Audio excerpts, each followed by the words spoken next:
Okay, we're live.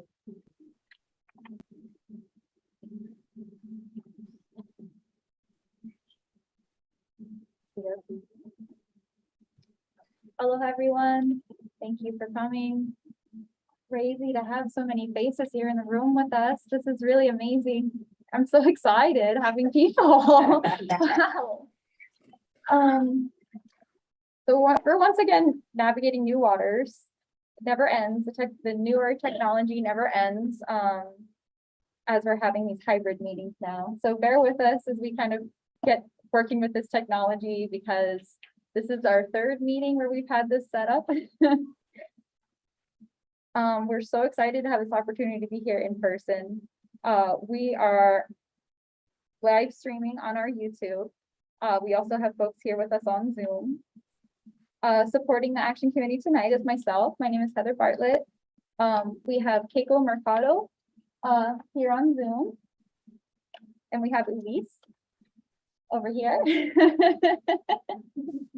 She doesn't know where to wave, either at the computer and at everybody else. So the folks that we have here on Zoom with us, we have a couple of just kind of ground rules to observe. Zoom attendees, please remain muted and minimize distractions so we don't take away from the person that's talking. If you'd like to speak, please raise your hand. You can raise your hand virtually or literally, and you can wait for recognition from staff before speaking. We have you up here on a big projector screen, so everybody can see your faces as well. You're welcome to use the Zoom chat function. Just note that it may not be readily viewable by folks that are here with us in person, and it is definitely not viewable by folks that are joining us on YouTube. So we do try to incorporate Zoom chats into our conversation. However, if you want to ensure that they are going to be part of the official meeting minutes, we encourage you to please speak out loud. Folks that are watching us on YouTube, please feel free to leave comments in the chat. Your comments are certainly appreciated, and we do monitor the chat throughout the meeting, although we're not always guaranteed to be able to pull that into the discussion either. But thank you so much for being here. Does anybody have any questions about how this room setup is, or if you're on Zoom, do you feel comfortable with the Zoom features? I think everybody's been doing that for a while. Okay. So if everybody's feeling comfortable, I'm going to turn it over to the chair, Charlie. Okay. Well, thank you and welcome everyone here and everyone there. My name is Charles Young. I'm the chair. As always, I try to begin the meetings with an Olelo no Eao, and tonight I chose one Pupu Kahi I Holomua, which loosely translates means to unite, to make progress. I think coming back together is the first step in making progress, at least seeing everybody's face to face. So I hope it sets a standard for how we begin to move forward from here. Next, I'll do roll call. Again, my name is Charles Young. I'm the chair, and I'm from Kailua in South Kona. I'll start maybe with Franz. I'm Franz. David Burke. Shirley David, Kailua Kona. Kari Kimura, Ololo. Aaron.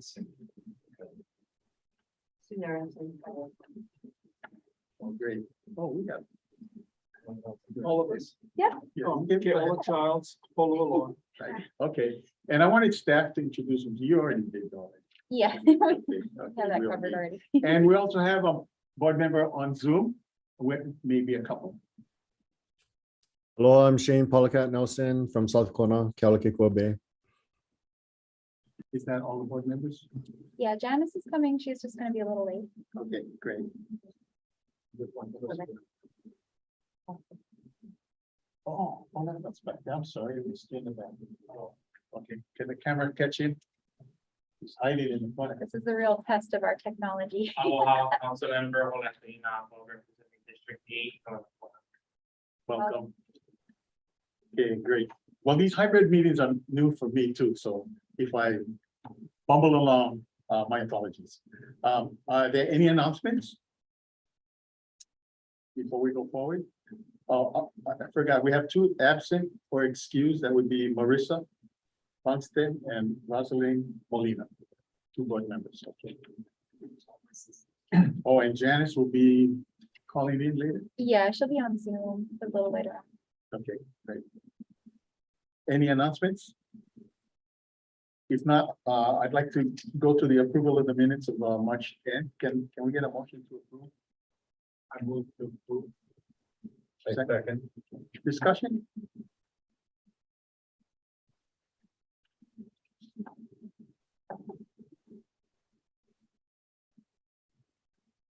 Any changes, amendments, additions, comments, edits?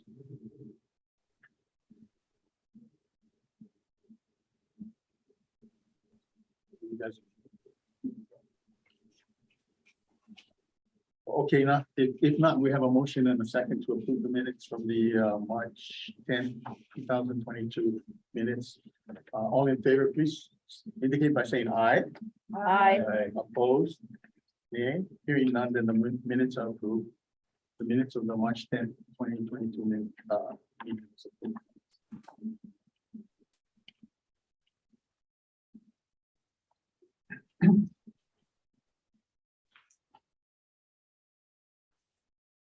Okay, so the first order of business.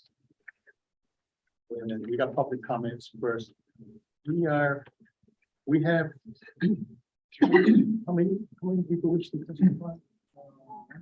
We have two that officially signed up to testify. Oh, we got Dr. Bennett too wanting to testify. The three, So three, I think. okay, and they will be testifying on agenda item 2 primarily.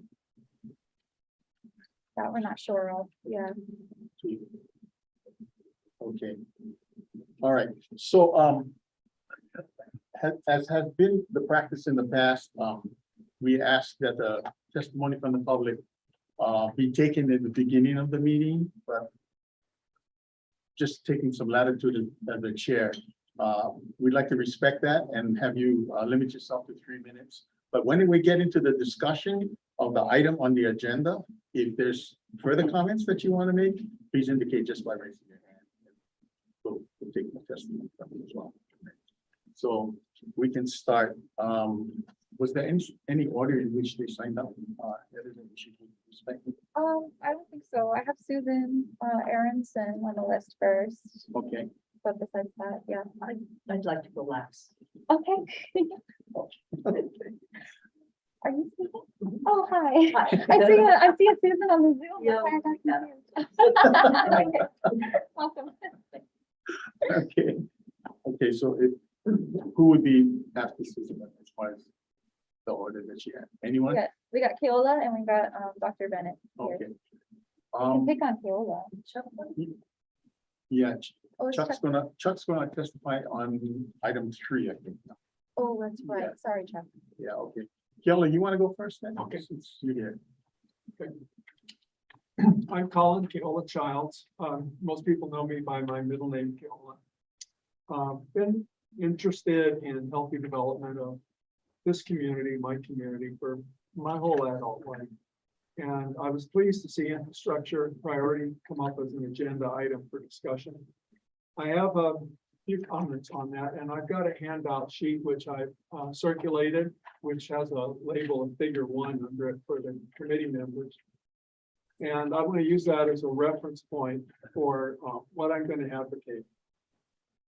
The infrastructure priority, singular, for North Kona, of course, this is all just my opinion. I'm being very declarative, but it's my opinion. Infrastructure priority for North Kona should be the principal development of the Kona CDP's quote, Kona urban area. That's the area that's shown on this map that's within the red line of your, I mean, I know the CDP members know this, but just for emphasis, it's everything within the red line. Is the Kona urban area. That should be focusing on that for infrastructure. Now it seems like an obvious point, but I'm drilling down from that.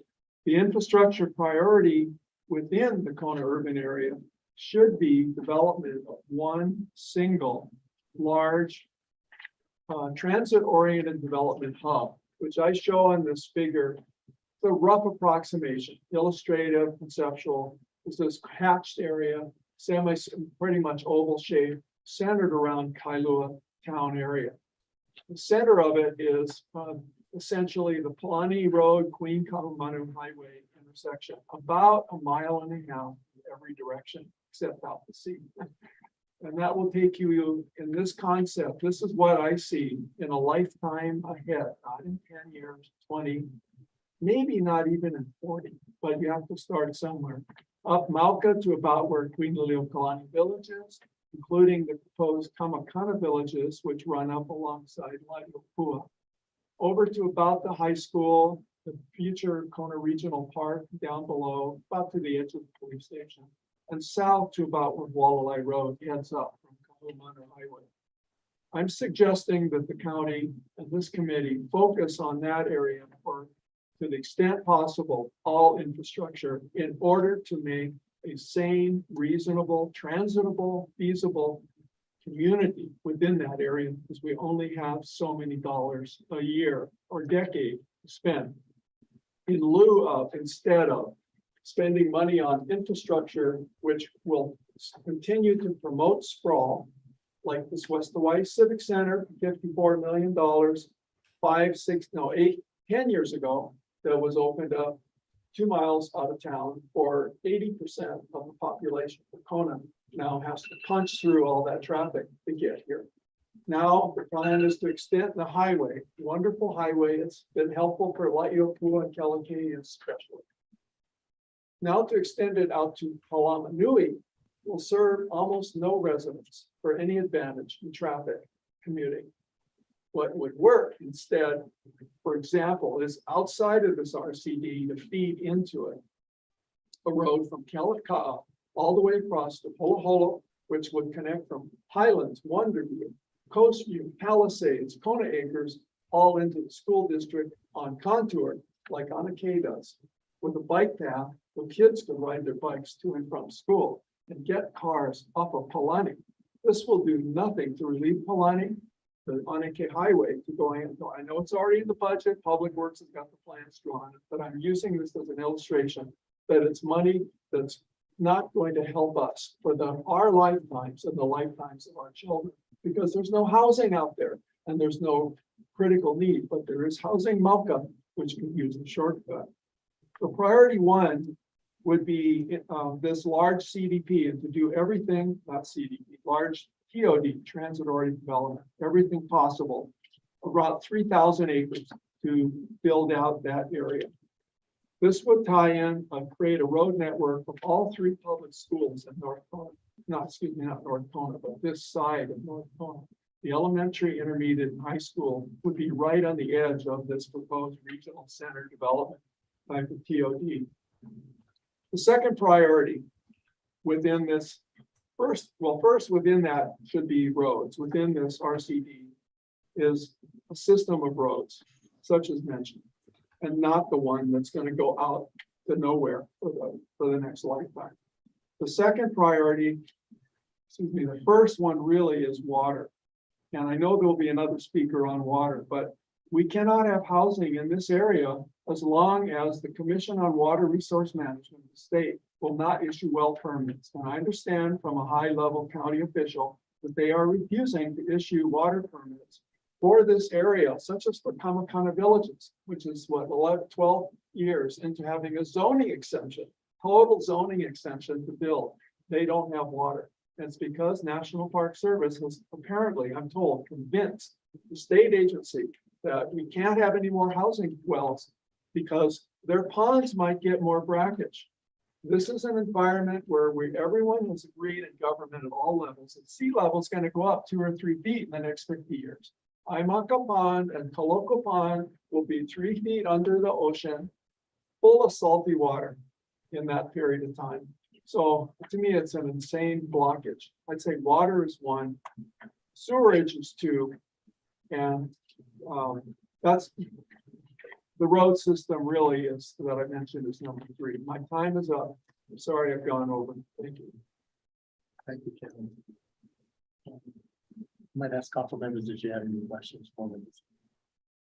If not, we're gonna get back, we can get back to that. No? Okay, next was, what do we jump for? Will be Chuck next, since he's next on the Zoom thing. Myself? Hi, Oh, Chuck, are you ready? Okay, all I wanted to do is point out that I had sent in a number of documents that I had found in old emails related to flood control. And when I get back, I had gone through lots of boxes and came across a lot of information with regard to prior efforts to do flood control processes that were involved in that whole project with the LiDAR and whatnot, and other information that I think the planning department and those individuals who may be interested in the flood control issue would be interested in. So I'll be sharing that when I get back. I just wanted to give y'all a heads up that information I had promised several months ago that I will be getting it to you. My apologies for not getting it to you sooner. Thank you. Thank you, Joe. Okay, thanks for your cooperation and collaboration on that. And just to clarify, Chuck, that was from item number 3, correct? I apologize. I was looking for the agenda and I couldn't find it, so I apologize if I was out of order. No worries. Mahalo. And just a reminder for folks testifying, we have a 3-minute timer going. Might not hear it here in the room. I'll give a hand signal or try to. Okay, so we, Mr. Bennett next.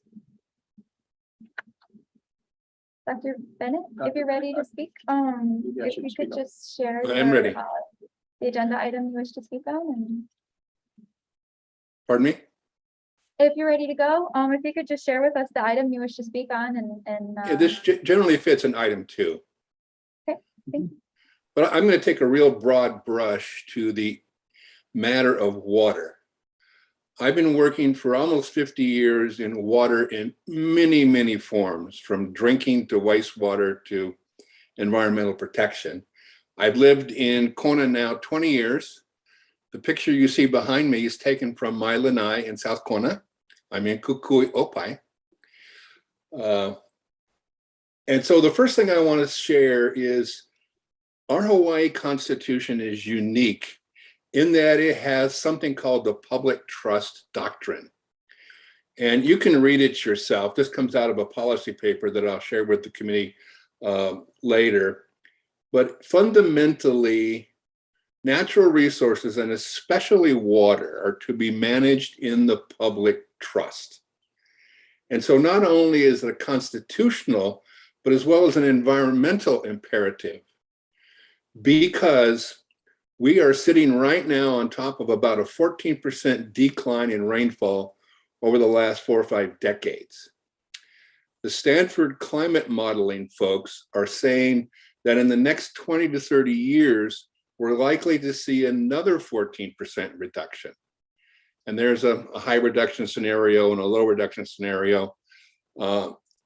Whichever one we choose, probably not as critical as the fact that we choose one and implement policies accordingly. And so one of the proposals I'm offering is that the CDP has the ability to integrate water policy into the CDP. Right now, freshwater policy is largely developed by the Department of Water Supply without any significant input from our elected officials and the mayor's office. It's been my opinion for a long time that this needs to change, as it has in Honolulu. So we have the ability to design homes for freshwater conservation that don't require going dry.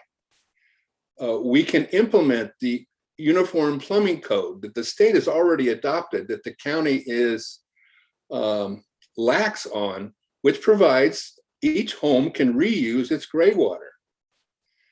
We can design communities to capture and redirect stormwater for beneficial uses. Right now, we send it to the coast as fast as we can, and fast-moving water is erosive water. Our grubbing and grading regulations do not effectively permit stormwater erosion. We've had several events here in the past that put vast amounts of sediment right under the coral reef along Leahy Drive. We can convert our wastewater treatment plant to a reuse plant, stop the discharge, and use all of that water.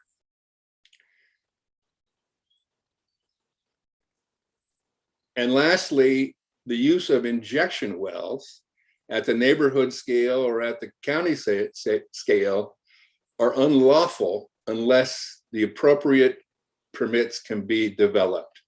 So I see that my time is out, but let me close by saying that these actions have the ability to in effect the freshwater supply double, because we're using lower qualities of water for other purposes that are currently being fulfilled with drinking water quality. Thank you for your time. I will be available at any time to answer questions with the committee now or later.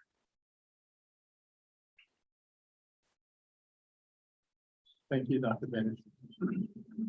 So, Hi, I'm Sue Aronson. I'm sorry, you got, so, Is it possible to make the call? now, yeah, sure. So this really resonates with me, what you said. In '89, I was for 3 years a council member in a different state and on the planning department. And part of what we did, we designed a whole subdivision where every house had 3 water lines to reuse water. So one of the plan was that they would be able to use gray water for washing, dishwasher, and then later on use it in the garden, etc. And also all the houses had grass roofs, so they would collect water and at the same time would be cooling system. So that was definitely part of it. And your leaching project that you also listed is something that has been done for hundreds of years in Bavaria, because there are a lot of places where you don't have access to any form of septic tanks. And so they created open air leaching fields that were about 100 to 150 feet long. And at the end, you had pure drinking water, absolutely pure drinking water. So yes, it's possible, and it has been done. Thank you, Franz. And we can discuss that further. I'm sorry for interrupting you, but his thoughts were still fresh in his mind, so I appreciate that. My name is Sue Aronson.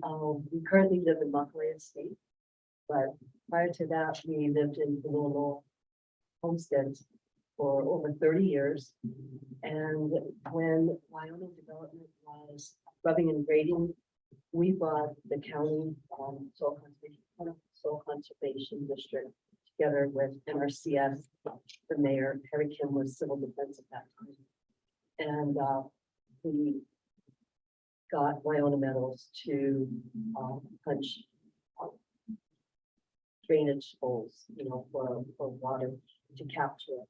And I've been working with Larry Kimball and Laura Nelson of the NRCS, and we've come up with a proposal that I'd like to submit that our community can use to create a Kona climate adaptation, minimizing impacts from severe storm events. But after the June 21st storm, which we were driving in right at the corner of Walleye and Burkini, I did more investigation and Larry Kimball sent this to me, and I wanted to just have folks look at it. These are all the flood drainage ways that are going into our oceans and killing our reefs. And I wanted to. Maybe I'll hold this in for you.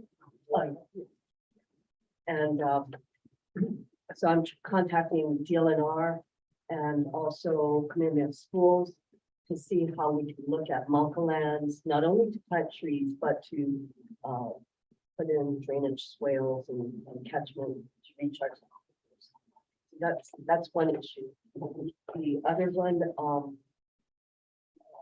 I worked with Elaine Watai and created Kealakekua of 2020.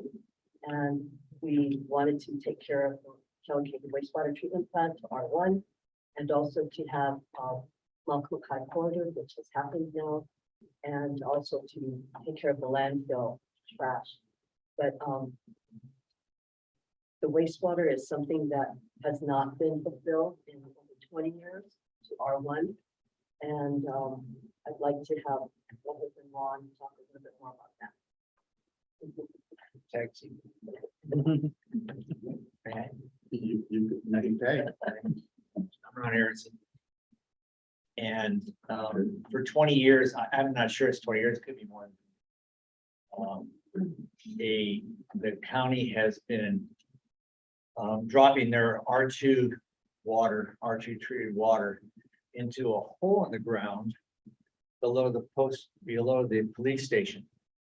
It's on kind of on the corner of where the regional park would be. The idea of that would be at some point there would be a golf course, and then at some point there'd be a park, and at some point none of those things have happened yet. And the park's not going to happen until the water is refined.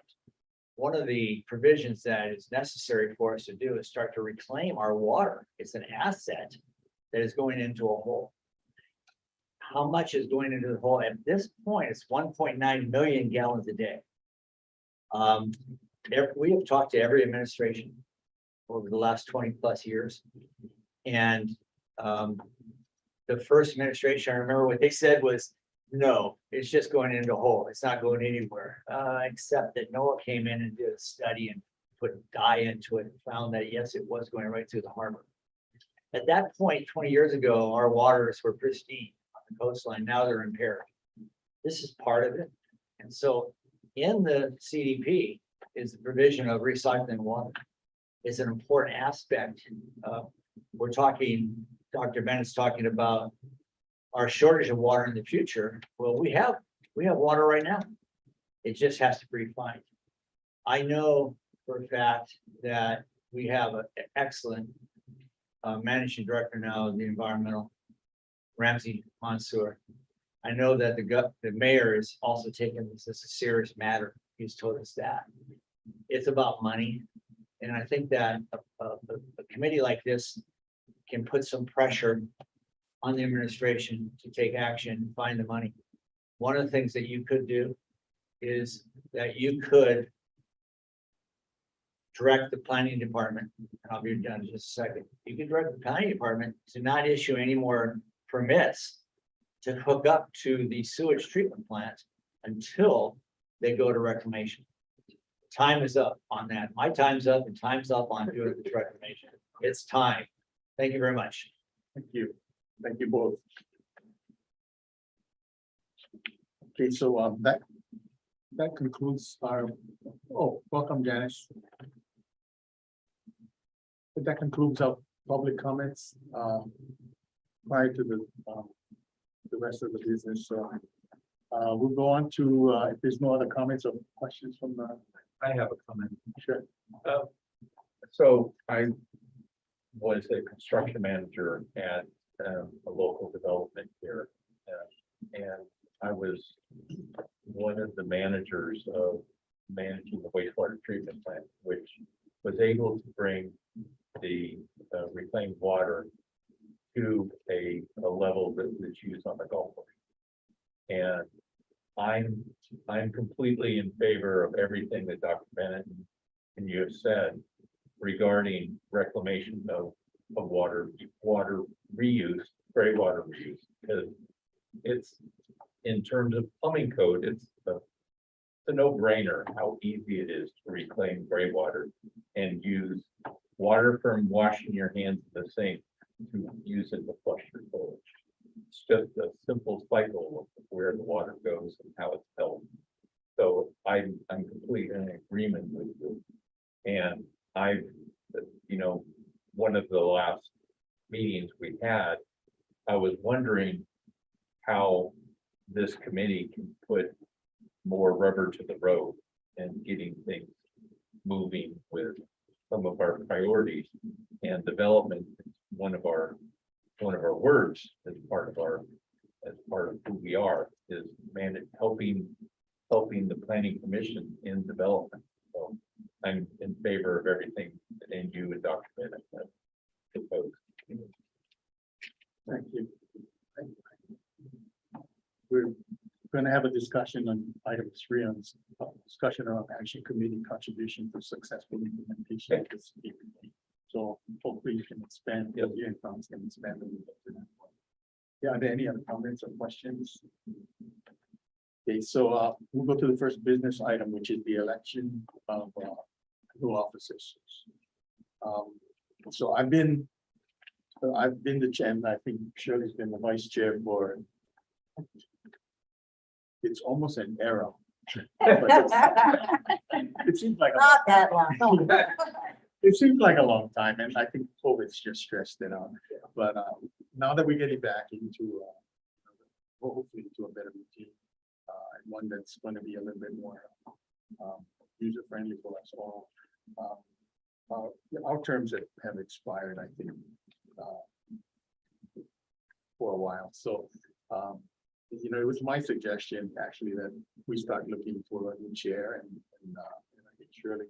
I agree. She better tag that along with Ellen. But it was always my intention that the chairs and the offices should be turned over at a reasonable time to give people all first the chance to experience what the chair would be like, and sharing the responsibility, but also the authority and things that come along with it. So I think the time is now. This is why I chose the Olelo Noeau. We need to unite to move forward. So I wanted to have that discussion and open for nominations. So am I free to nominate, Evan? Yeah, you can nominate. Okay, so for president, I was going to nominate Franz to become the president. Oh, sorry, not president, is it? Yeah, chair. Yeah, I'm sorry, I elevated you too high. Chair. You're getting political here. Well, I don't know, those words become all interchangeable after a while. My apologies there. So, do we nominate singularly, or do and then have a discussion and then vote on the nomination and then nominate? You're gonna nominate vice chair? Yeah, so what we'll do is we'll first make sure Franz accepts the nomination, or if he wants to run away. Sorry to interject. I think you should have a motion and a second first, and then you can go into the discussion with Franz. Seconds. Yeah. Should, Nominate Franz. okay. So, any other comments? If not, I'm gonna close the nomination. Close it. Okay. There we go. Okay, so we can take a vote on that. Okay, all in favor of Franz becoming the chair, please indicate by saying aye. I Raising your hand. Aye. Aye. Opposed? Okay, hearing none, it's unanimous. Welcome. Turn the gavel over. Are there any nominations for the vice chair? I'll open it up first. I nominate Marissa Bankston as our vice chair. And she's not here, but she did say she would accept if she were nominated. Any discussion? I I'll second second. Okay. Okay, Janice, you have your hand up? Yeah, so are we voting on Marissa? Are we discussing it, or what's the scoop right now? She's been nominated and seconded, so it's open for discussion. I just have a concern that I'm not sure if Marissa can make it to the meetings often enough. And I could be wrong about that, but I feel like I haven't interacted with her much because I haven't seen her much, and that could be partly that I missed the meeting. But I think somebody has to have real strong attendance to be able to do it.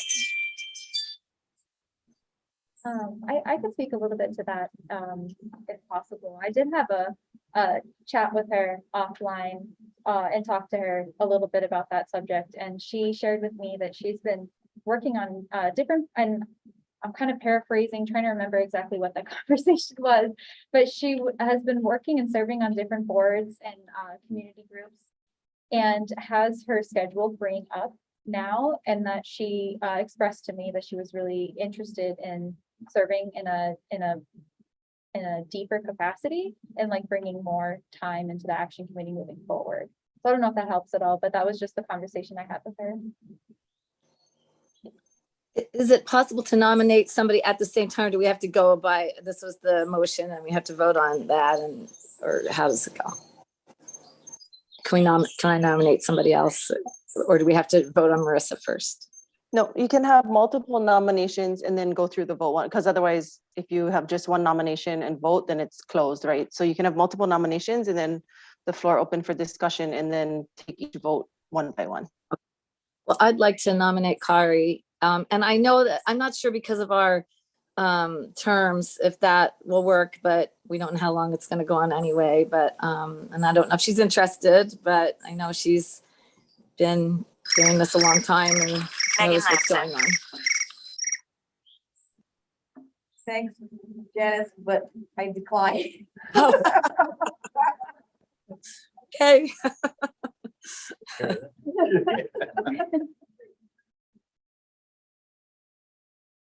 Thank you, Janice. Is there any further discussion? Nominations? If not, I'm going to close the nominations. And so we have nominated Marissa for vice chair. And she's aware of that. Okay, so I'll just take a vote. All in favor, please indicate by saying aye. Aye. Raising your hand. Aye. All- Okay, opposed? Okay, hearing none, unanimous. Okay, so we have a chair, a new chair and a new vice chair. So thank you very much. Franz, if you don't mind, I'll finish this meeting. I would love. Yeah, because my name's all over it. So, okay, but feel free to jump in anytime you want to cancel me. Okay, so agenda item 2 is the infrastructure priority. And I think in discussions we had, Director Kern was looking for some ideas and some priorities from us. I think we heard a lot of discussion in the testimony that's already been given about overlapping things that I think infrastructure actually sort of covers the broad description. So I'll just kind of like open it up to the committee members first, as to at least from what you heard this afternoon, and perhaps maybe some of your own ideas as to what might be things for discussions, up for discussion. And I think it's broad. We don't necessarily need to say this is 1, this is 2, this is 3. I think we should just discuss it in a way that these are things we care about, take ought to get done, and then maybe we can help Director Kern also by later date. But it's certainly just for discussion. So I'll open it up to the members. Question Yeah. says, including written input submitted after the meeting. So do you expect that we should think about it, maybe come up with some ideas and then send them to you in a more useful language that you can forward? Yes, Is that absolutely. the idea? Mhm. And that's not a problem with the sunshine law, that we do provide information outside of the discussion? No, what's gonna be is us staff collecting that feedback and bringing that forward to the director, and we'll share it with you folks too, so you know what we're sharing. But yeah, if you have thoughts, if you go home, go to bed tonight and have a revelation in the middle of the night, yeah, send us an email, we'll add it to our communication. I have a question. So I know, we would review the appropriations for council year after year. And I just remember seeing 35 million for upgrading Kealakekua wastewater. And I remember going, yay, I mean, this was back in the Kim administration, right? So, I mean, this is prior to current. And so I never tracked and wondered, did it happen? Did the money get cut loose? Or did, what? Yeah, so that's the part where, we always see this like a little picture, but then we don't see the actual, what happened.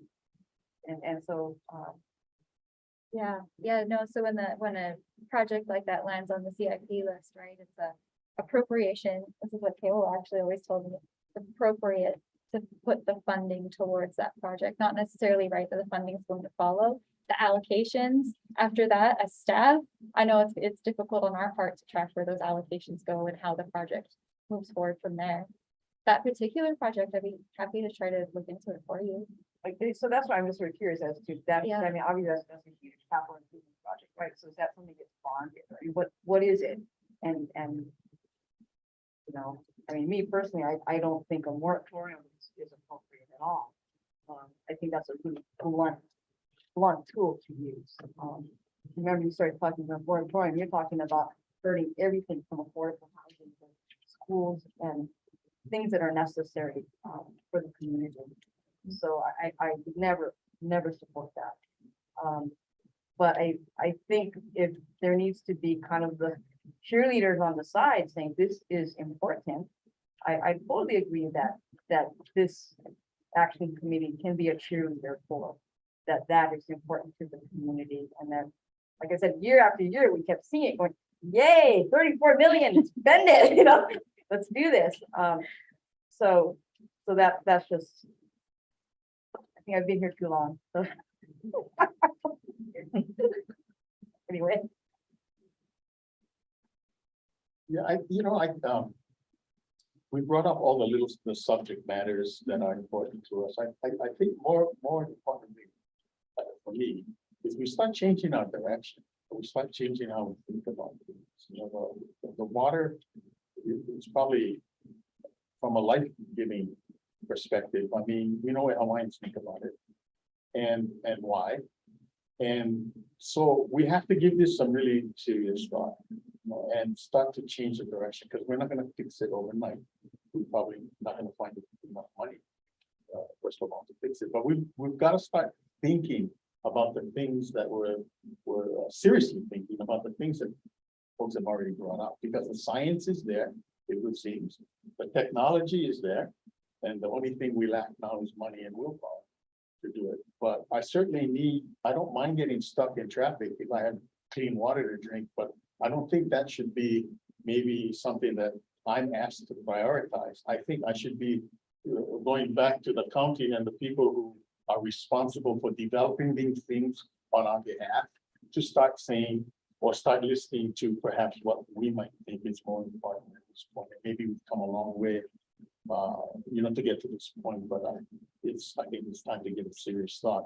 And it's not just because it's personal to me, to obtain water.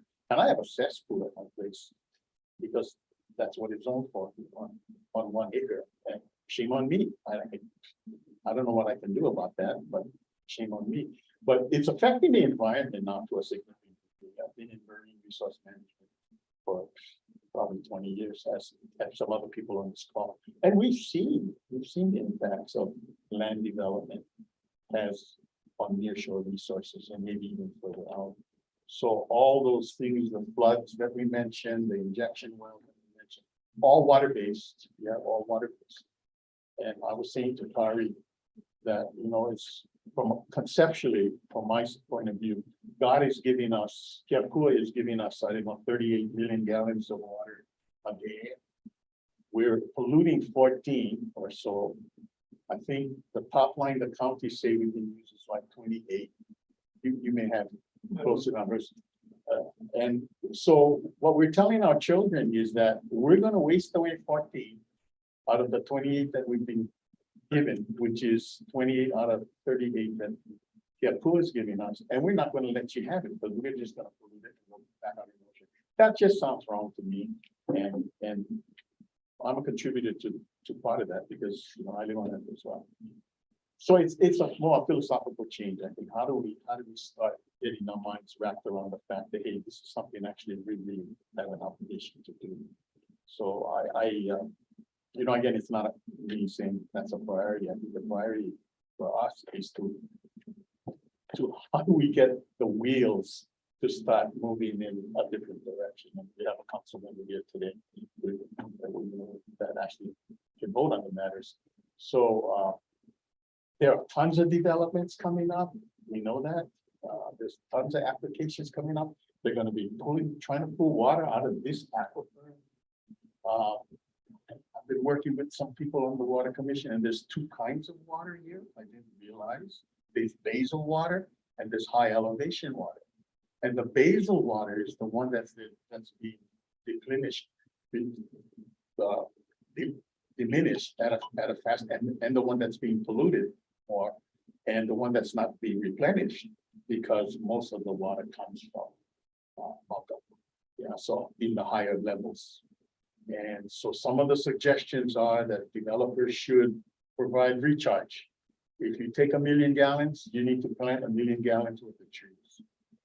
If you take water and you pollute 1 million gallons of it, you should clean the 1 million gallons out and put that back in. So we're not dealing with, well, Kiapua gives us 38 and we're going to throw away 14. Or maybe we'll throw all the 38 away at some point. And that's just not good thinking. And so that's the issue is water, but I think the bigger issue is how do we start getting our mindset around the fact that we're going to have to change the way we do business here, and how do we get the planning department? I think there's enough community. I think there's enough community awareness that we sorry for the long discussion. I think it's not really an expense issue because it doesn't really cost anything. It saves. Whatever we do, it saves.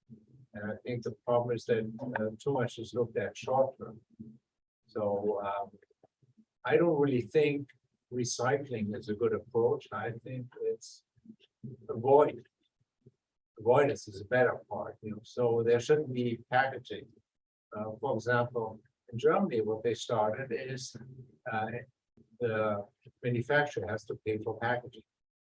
So the more packaging they have, the more costs. And every store has to take packaging back. So you can unpack it in the store and leave it there. So what does it result in? The stores don't want to sell stuff with a lot of packaging, and the manufacturer doesn't want to pay a lot for packaging. So all the stuff gets packaged with a lot of less product, and product that can be just as good because it's biodegradable. So you have to go to the cost part. Here you can go to the dump and you can throw away anything you want in any amount. So why should you save things? If you have to pay for your trash, if you have to pay for it getting discarded, then it's a cost factor and you're trying to reduce it. So it's more a money issue that you have to stop waste by putting a value on it and by rewarding anybody who stops it. So that's the same with water use. So the county, the state could save a lot of money by implementing all these things long term. They would have to pay less for wastewater management and everything else. Yeah, so and then again, it goes back to what I was saying is, or what I was thinking, I suppose, is how do we get that mindset embedded in the actual policies, programs, laws, or whatever it takes to get those things going. Because right now, it's not. I mean, it's Chair, I not- have a clarification question, Chair, on the assignment on the agenda item. It's asking Yeah. us to identify projects to be given to Director Kern. Now, just clarifying the projects to be specific in the assignment, are we looking at the projects that were given in the packet in that spreadsheet, the project packets? Is that what we're helping him prioritize, is those projects, not necessarily just topics, but the actual projects themselves? Shane, are you talking about the CIP? I think so. What were we thinking? Okay, yeah, no, it doesn't have to be confined to CIP, like, and even on top of that, the CDP, the Kona CDP outlines a bunch of different infrastructure projects. A lot has changed since the CDP's been adopted as well. I think the director is also looking for suggestions on just, I mean, just understanding that the landscape has changed, just getting a temperature check, understanding what the issues are generally. Okay, thank you. And so my input would be that I would agree that the water issue, water management, water concerns are quite huge and does impact development, especially when we're looking at available housing and the ability to provide water sources for available housing, or even taking a look at sustaining our agricultural lands as well. Like, I think that water is a top priority, and how we engage water, as well as watersheds, as well, managing watersheds and flood controls, I think is real important on how we approach water. Janice? Yeah, I'm sorry I missed the beginning of the meeting. I saw the written testimony. I appreciate that. I guess my comment is that everything everybody's saying is really great, but I feel like there's a glacial issue that I think Kari sort of hit on the head. You know, it's the Kim administration or whatever administration, we've been here too long. But how do we, I mean, to me, it's like who we have elected. It's really important, especially on a county level. I think we can affect more change, but I don't know how we shift the mentality to do the things that we're talking about, because I just don't want us to spin our wheels. And I'm really glad that I think the CDP is a good place to start to try to shift those wheels. But I don't know, guys. I mean, these ideas are great. And I feel like I've heard them a lot. And I feel like we've been focusing on a lot. And how do we really, I'm glad the planning director is interested. But how do we, in our capacity, besides just give suggestions, really help affect this change? Yeah, sorry. Just if I could help clarify a little bit. This agenda item is really specific to the federal infrastructure bill money that's going to be coming to the county and the state. And so I believe what the administration is doing is putting together a task force that will help figure out how and where these funds are going. And so I think what Director Kern is trying to do is get ahead of that, because we're not really sure the parameters of the task force or what kind of,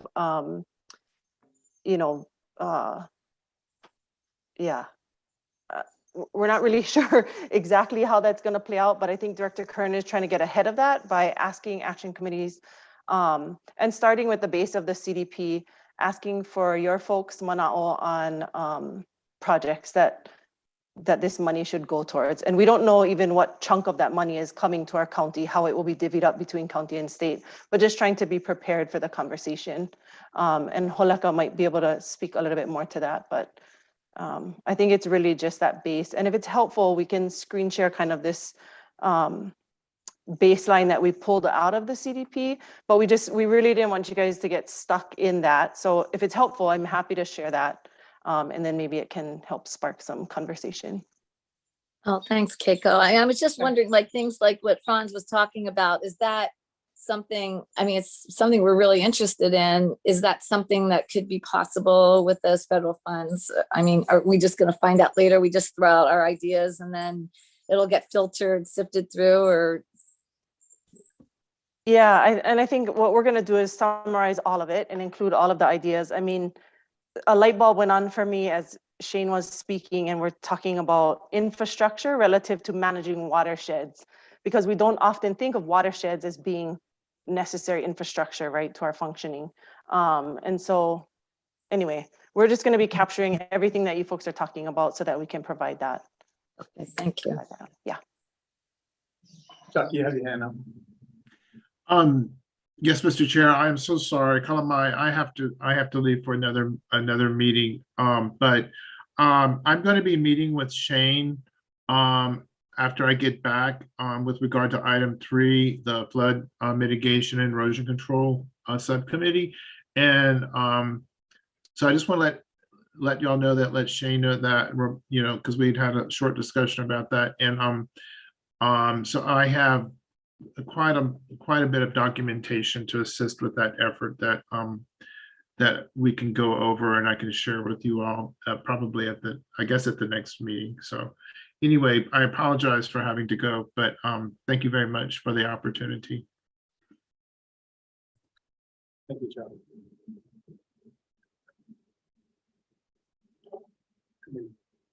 Discussion. I'm sure there's more. Well, I'm listening to what everybody is saying, and one of my goals is that we can build affordable housing for our workforce, and so that our families are not moving away, our children are not moving away, that we continue to have places for them to live, and the infrastructure being discussed tonight are all the things that need to happen in order for us to build affordable housing. So, you know, I agree with all the ones that we were talking about here, that we should put them all in our priority list so that we can get to the point of building that affordable housing. Because if you don't have a good transit system that connects and gets to where the housing is, so our workforce can get to work.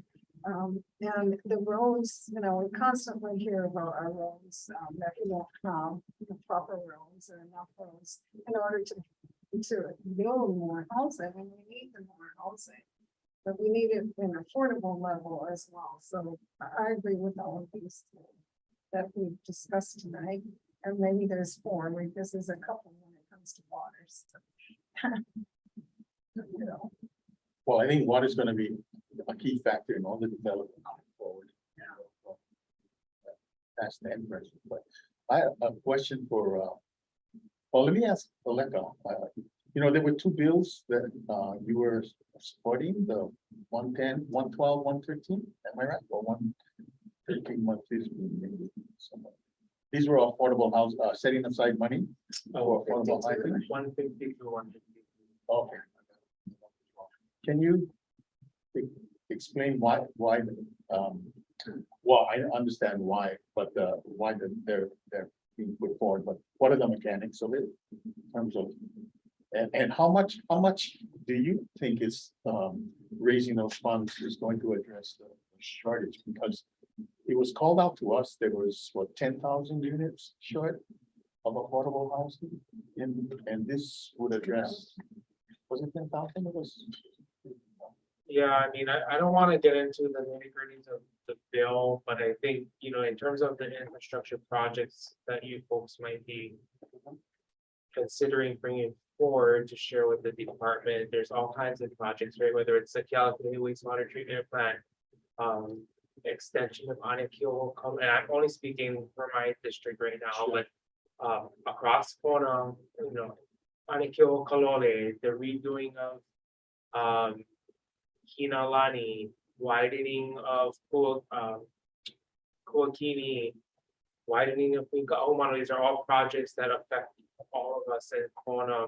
So I mean, I just spitting out some projects that have always been talked about that we're not doing. So I just, on the affordable housing front, obviously, yeah, we need water. So what kind of projects are before us right now that would help us to secure more water? Yes, that's in conjunction with the Department of Water Supply, but I don't want to deviate, sorry, from what the infrastructure is that we're trying to identify. The affordable housing though is just putting our money where our mouth is, allocating 1% of our real property tax annually so that the Office of Housing has some kind of money to do and to build and expanding the uses of those funds. That's what those 2 bills are, but there's just all kinds of projects right here in Kona. A lot of it, again, whether it's for affordable housing or for any type of development, we need water.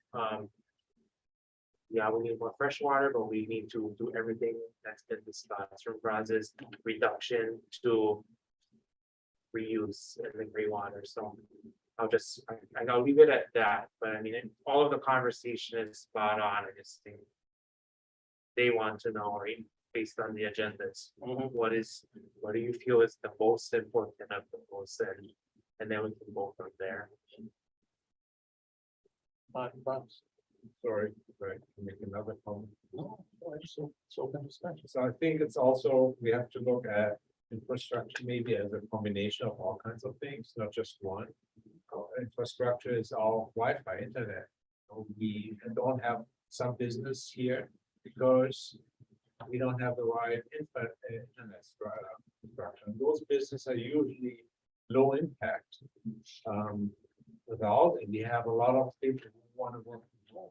They need an office.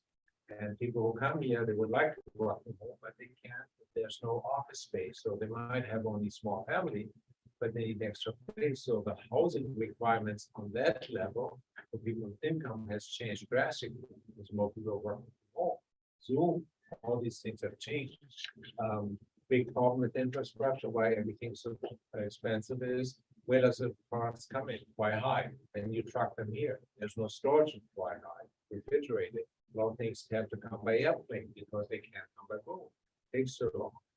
It's more expensive to ship from Oahu here than to ship from the mainland. So, you know, all these things make product very expensive, and infrastructure is a big issue. So we have a lot of trucks going over the highways constantly. So that's a big expense. So I think there were plans made 10 years ago, and Kailua said, yeah, we planned these great roads, they're really fantastic, but nobody lives there. So existing plans may need to be adjusted, and all the needs need to be adjusted. So when we look at infrastructure, we have to look at what is already kind of supposed to be done. Can we redirect those funds? Can we maybe adjust them a little bit? Can we see how do we make the funds that are allocated more efficient in their result, that we build where we have the right infrastructure, those kind of things. Yes. So Keiko, if I can ask you, in terms of guidelines on these federal funds that are infrastructure federal funds, what are their guidelines that we should be aware of so that, you know, in our discussion too, we're relevant to what conditions may exist in order to get the funding? Yeah, I'm really not sure what criteria the task force is going to be using, and I haven't dug into the bill enough to understand what the parameters are around the bill itself. Sorry. Okay, no problem. I guess we want to be kept informed then as well. You know, as things become more clear. Of course. Yeah, Janice. This might be totally off base, but Open Space Network, is there anything, I don't know what's happening with that, and is there anything in any way with the infrastructure bill that could be related to the Open Space Network and having that plan, if there is one, implemented, started?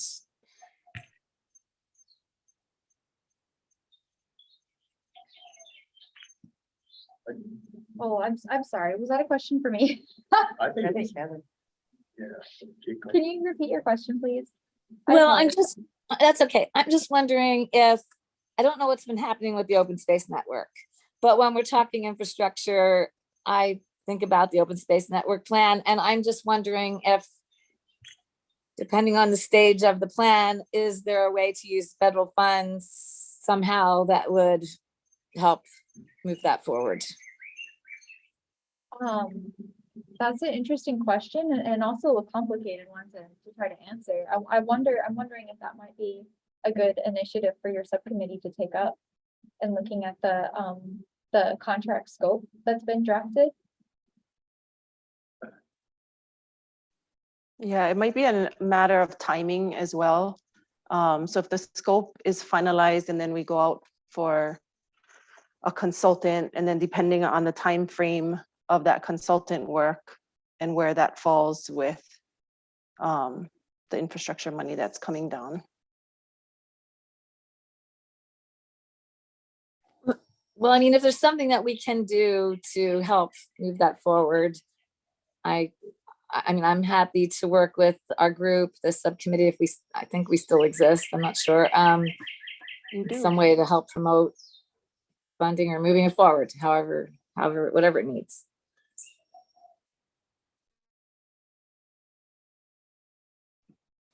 Chair, Yeah. so I'd like to also add to our summary discussion, recommendations, something from the list that was provided, in support of our water discussions, as well as I was going to bring up what Janice brought up about open space and how that's actually part of or related to housing as well as water. Open space does provide a quality assurance process for our resources as well as quality of life in our community. But I wanted to bring up the item. I think it's affordable housing planning and feasible and design. I think that we should highlight that project.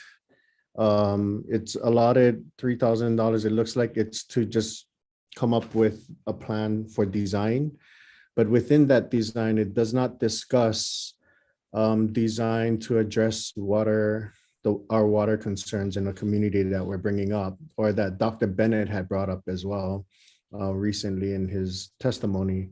So I'd like to see if we can also highlight that part of the project as we look at water distribution for affordable housing, and not just access to land.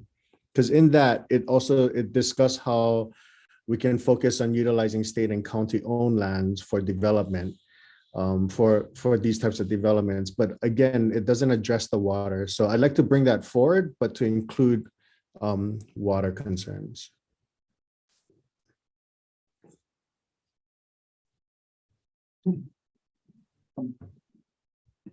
Wanted to ask you a question on the TOD. When I first got on, TODs were sort of like the first subject matter CDP, it was, and then you and I had long conversations about it. In your opinion, are we just kind of like drifting away from that, or just not putting enough focus on it?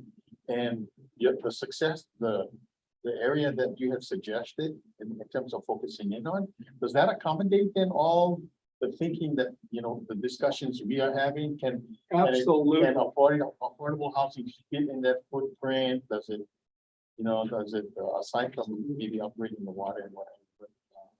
I believe so, Charlie, that it does fit within the framework. I believe so. Yeah. So from a, I guess where I'm going with this is, me thinking, okay, if we were to focus in on that area, that then, provides sort of the synergy that we want in terms of the efficiency of the TOD. Then, should that be from an infrastructure proposal or ideas or suggestion to the planning director that, that they also focus on in terms of trying to focus in the money, some of the monies is to see if it can be developed within the TOD. Yeah, the only concern I have, Uncle Charlie, is will it be affordable to the median income on our island or within Kona? That would be my only concern that Kailua had brought up. Focusing in this area, I agree, but I agree that we can also disenfranchise our planning efforts. But I also am concerned about really putting people in homes, that generational families from Kona in homes. I mean, is that gonna really work in the TOD area? Because I don't know, because no matter what, the resource to build a house is gonna cost something that's already probably not affordable at this point. You know what I mean? So that's my only concern, is that we would limit to the TOD, but I'm not saying, but I don't feel that I feel that the construct could still fit in the TOD area that Keola is bringing up, but I don't think we should be limited to that area. I guess I'm looking for a starting point. Janice, Keola wanted to speak and then Oh, yes, go. Thanks. Everything that you've mentioned, the chain asked for, focus, not asked for, but pointing out need for housing is exactly 100% the reason why I have recommended that the county focus its infrastructure money on this 1.5 mile radius around Kailua Kona, because all the key arterials, the main ones are there. We have a sewage treatment plant at the edge, which is going to be upgraded soon. We talked about that, whether it's next year or 5 years, that's already there. We've got all the high schools there. Kailua, all the network of all the streets, just waiting for a couple legs to punch up to connect all the schools, all the low income, medium income above. And Kamakana Villages was given a zoning exemption in 2009 from all zoning, waiving building with a few minimum standards. All they've done 2 projects when they extended one leg of Manava Layout down to Kona, but they got approval for somewhere around 2.5 or 3,000 housing units, of which 60% have to be affordable by exemption. They have to be. So this is one of the reasons why I'm advocating this. That dead center on the outskirts of town and inside of this loop is to bring them in right up to the edge of the high school, the regional park, for these kids to go to after the school that they can nearly walk to in that whole area, and take shuttle buses in and out of Kailua and down to Kailua Park, Old Airport, go to all their doctors, piano lessons, soccer fields, everything is right there with affordable housing mandated for several thousand units for starters. Plus we've got Hawaiian Homelands has a tract next to it still. They're developing some, there's more to go. Liliuokalani Trust has lands on the other side of Palani, inside here below the current Liliuokalani village. It's all there. And all we need is the sewage hookups through the upgrades and reuse that we talked about tonight. And we need the water. However we get the water, we could recycle that R1 that's going to come out, but I don't think it's going to be socially acceptable to offer that as drinking water to people in this area, unless all the rich people drink it first. Pump it back, pump it down on the drive to the condos, and when they're okay with it, then the others will say maybe us. But until then, that ain't gonna go into the drinking water taps. So we got to do something about this water resource management problem.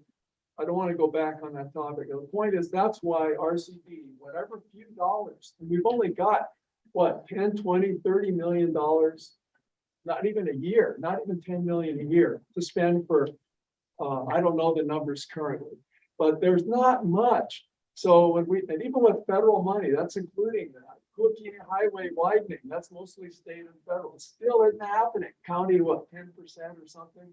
All of these things.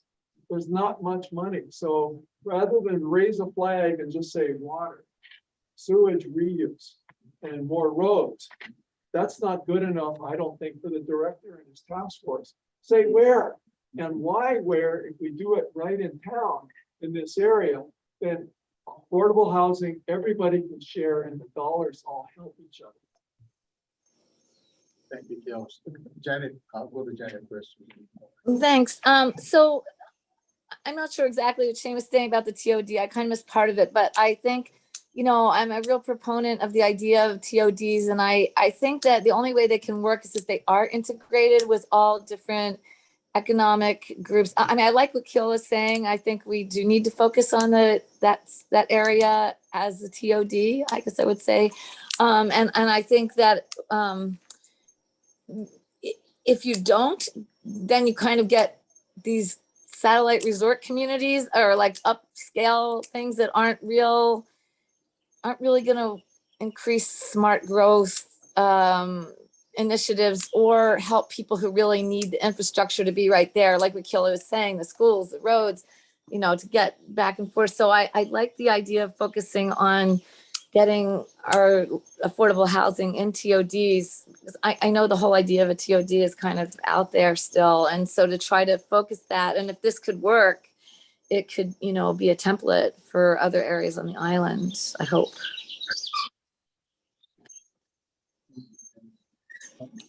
So, have you folks heard Aina Aloha, the circular economy? When I first started working on the Kealakekau wastewater treatment plant, I approached Bull, who was with Wailopua at that time, and told him about the municipal golf course. And we worked together with the chamber to get it changed into a regional park, the ordinance. And I just talked with Kavehi Inaba today, who is the executive director for Laiohua. Looked at her board of directors. She has an incredible board. I think with Hawaiian homelands, with the 190 acres for the regional park, we can, and Department of Hawaiian homelands, we can put together this concept of a development with the best water usage, wastewater. And I've been talking with a lot of wastewater companies for the past 20 years, but this, just in the past 2 days, I've got a real synergy going. In 2 weeks, there's a conference coming up that is going to be at the the Hawaii Rural Water Conference. And it's people from EPA are going to be here, Department of Health, the Water Branch, County, Maui, Kauai, wastewater, and the Department of Water Supply. They're all coming here to Kona. And this is a 2-day conference on the 25th and 26th. I learned about it from Hawaii Water Supply manager Tony Carrasco. And this is an opportunity. We've got the experts here. Maybe somehow we can plan for a meeting in 2 months or 2 months, a Zoom meeting or whatever it is, but get to talk about our one treatment, maybe not reuse for drinking water, but for agricultural. That 190 acres park could be a food forest. And we could, have our food right in that area. So it's more of a community development plan, like what Fonzie talked about. And use the gray water and use it as an example. And I see that kind of as a pico for our area, along with the National Park Service, with the spirit report, just all kind of happens. Chair. Yes, James. I apologize. I have to leave the meeting. I know that I have something on number 3, but I just wanted to let you know, Chair, that I don't have a report from my subcommittee, and that we'll be meeting within the next week. I'll be calling a meeting, and I'm going to ask the staff to see if I can set up a room for a hybrid meeting. Apologize, Chair. I have to leave. That's fine. Thank you very much. Thanks. We're not losing quorum. Mr. Chair, Yes, may I make one more comment? sure. This growth issue. According to US Census Bureau statistics I looked up the other day, the number of housing units on this county from 2000 to 2020, 2007 to 20, 13 years, increased by only 12,000 units countywide. That's a little under 1,000 units per year countywide. So how much of that, they do not have statistics broken out by district yet, not even councils, but just North Kona, South Kona, etc. And I didn't want to take the time to have to drill through that. There'd be another hour or two. But if we said Kona had a third of that in the whole island, that would be 300, 350. And that's from Kona Hospital all the way to Kukia. So if you take the Kona urban area, excluding all of Kalokamauka, the barn dwellings, all the 100 dwelling units on existing lots, how many units are there available typical with building permits a year to infill any project where we're going to add infrastructure for throughout this area? 200 to 300 a year. How much housing units does it take to make a viable community? Well, If 3 people per house, Waikoloa has about population of about 7,000 people, according to recent census data. 7,000 in Waikoloa. You look at their shopping center area. And that's, even though everyone uses car, they're not walking. That's 20 miles from just about every place. That shows you that 7,000 people, or about 2,500 dwelling units, isn't enough to really make a centralized development work. At 200 to 300 dwelling units a year, how many years does that take to get up to something viable? And I think the answer is like 20 to 50 years. And that's why I'm suggesting that this committee asked the county to focus, put its dollars on one area to try to put all the infrastructure in so people want to come there, the right parks around there, the right sewers treatment, the right transit systems, the right every price for everything. Because we've only got a couple hundred dwelling units for this whole urban area to play with. So why not try to draw them in with incentives and keep the county dollars away from the areas that will undermine that?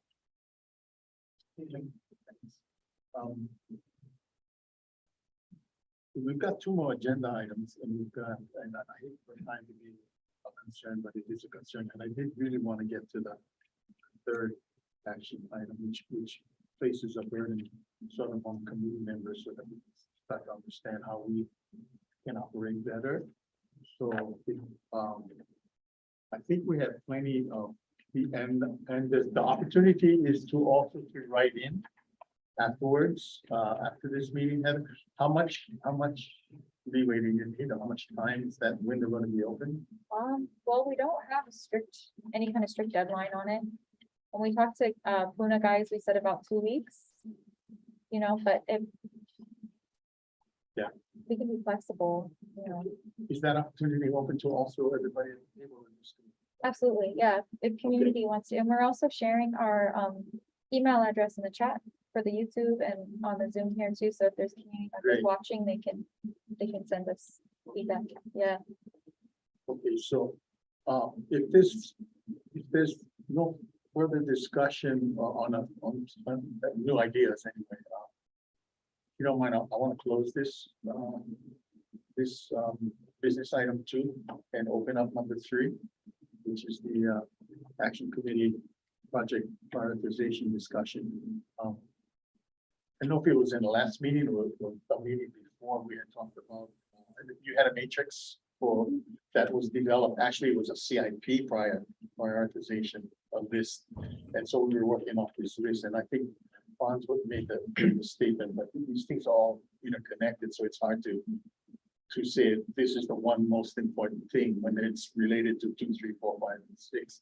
And because I always keep coming back to items. So what this is here to do was to give us an opportunity really to discuss this maybe a little bit more deeper, because if we get tangled up in discussions about what is more important and because they all are, maybe we're not being as effective as we possibly could. So I had, put that in there. We're supposed to be advising the planning director. Chapter 16 kind of describes some of the duties that we have.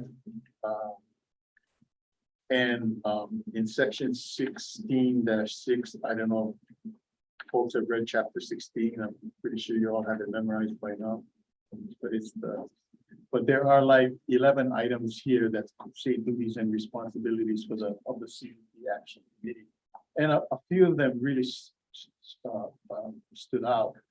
Number 6, receive briefings from other county agencies as requested on priority actions identified in the CDP, which briefings may be integrated, consolidated by the mayor's office or the planning department into a plan of action for the forthcoming year and a status report on the current year's plan of action. That's one item out of 11, which is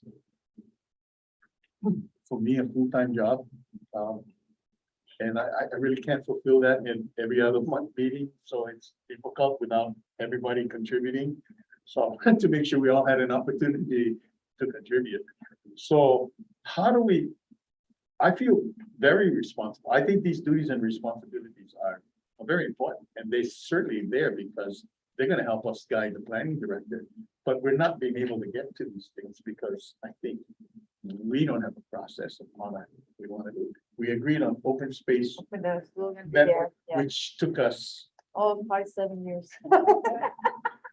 that long. It's been a long. But it was a long time, so because these are important issues to us all, yeah, and they're close to our hearts. But I think maybe we should sharpen a bit. So I wanted that discussion to occur because, you know, it's not one person, it's all of us.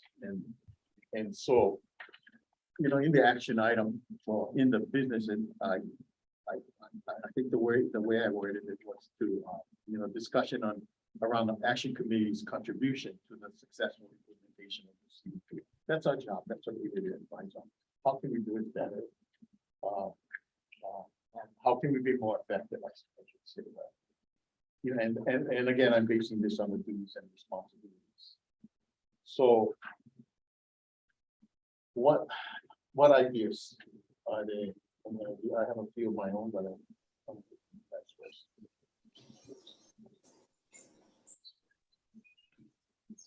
Well, Charlie. Yes. I was just thinking, I mean, the one thing we've talked about a lot too is outreach, public outreach. I mean, I think that having the meetings hybrid now is a good thing. I think bringing energy into the CDP Action Committee meetings is essential for us to be effective because once again, we're just, you know, pissing in the wind, sorry. If we, you know, if there's nothing else surrounding us and helping push the ideas forward. And I still wish that there was some way, like I was thinking about even the action item 2 that we just finished is just to somehow let the public know that there's this time to give input, and should that be the newspaper or what should it be? Social media. And because we are in a bit of a vacuum. I mean, we're the people who are interested in this stuff and have been looking at it for a long time. But once again, we just need to create somehow individually and as a group and with the county support, more public, you know, more public commitment involvement. I mean, I think it's the same with the county council. It's the same with all politics, but I think that this, especially because it's, you know, community grassroots oriented and, you know, there's been a lot of ideas in the past, videos and all kinds of stuff. And I think we should still try to do those kind of things, see who we can engage. I mean, I know a couple of people I could ask that you were willing to help in the past about videos or something. I don't know, you know, but just, we need more momentum. We have there's a lot of great ideas, but like even Haleka and everybody who's sitting in county council, I mean, unless there's momentum behind it or they have super commitment, I mean, there's a lot to do for them to focus on besides what we're talking about. So anyway, thanks. Thanks, Dennis. Yes, so from an outreach standpoint, I mean, just basic, how do we get more people to participate in this meeting? Just the general public. Franz?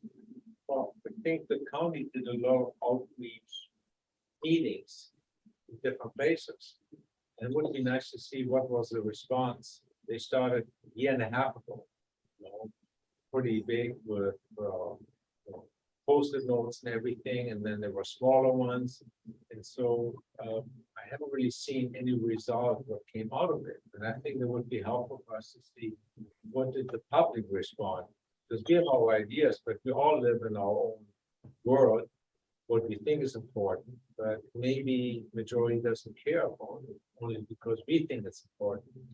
And so the question is, should we care what the people think, or should we just say this is important and that's why we do it? So having that feedback, then we also may see, okay, that's where more outreach is needed, more education, more understanding, because the public may have a perception that is completely different.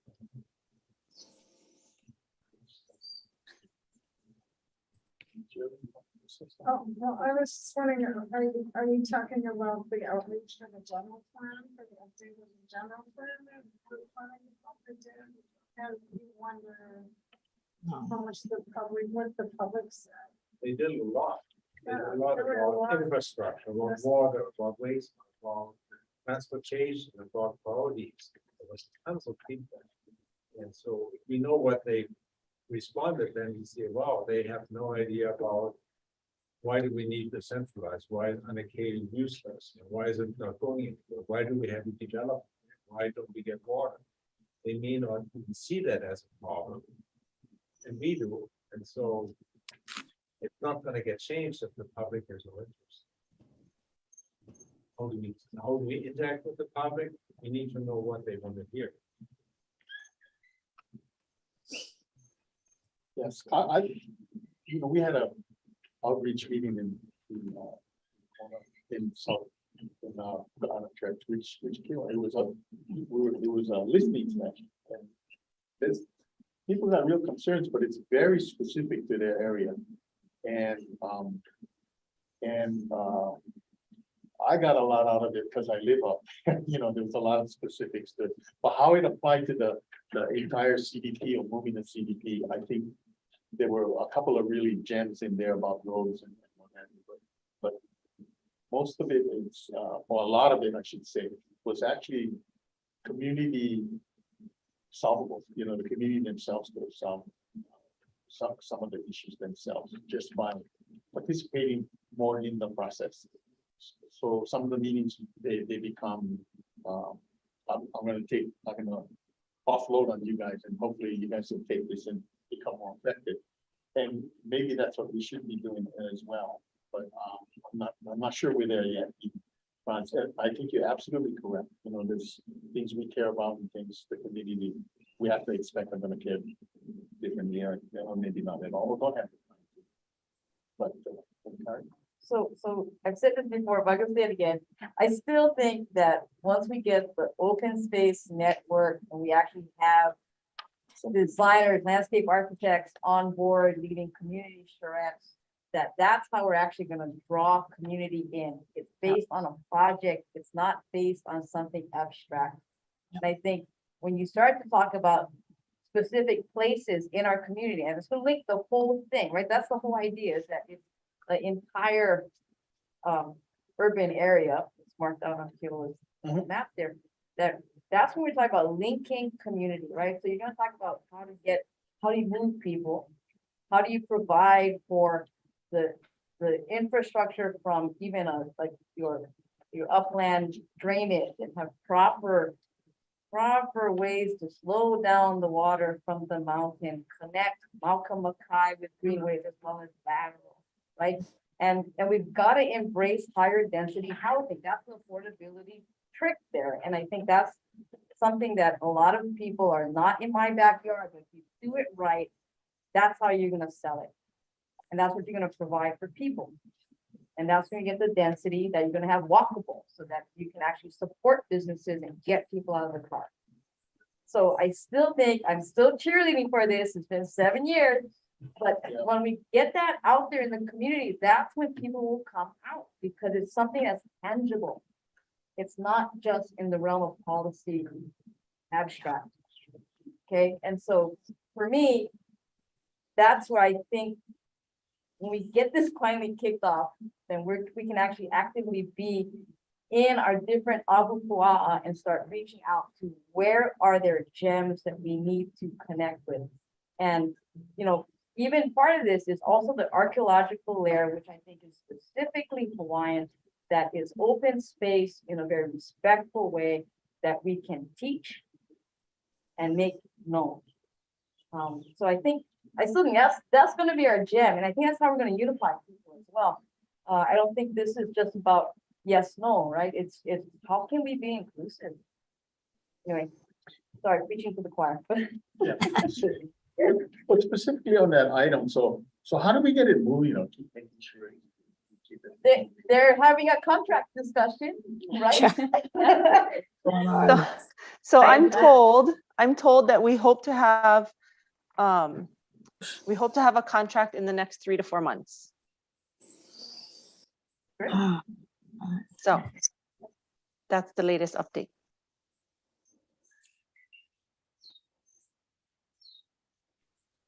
And this committee will host the contractors shortly thereafter to lay it out to the public on what they will do. Oh, yeah, I actually think that's that should be part of the contract, is the CDP has to be involved Yeah.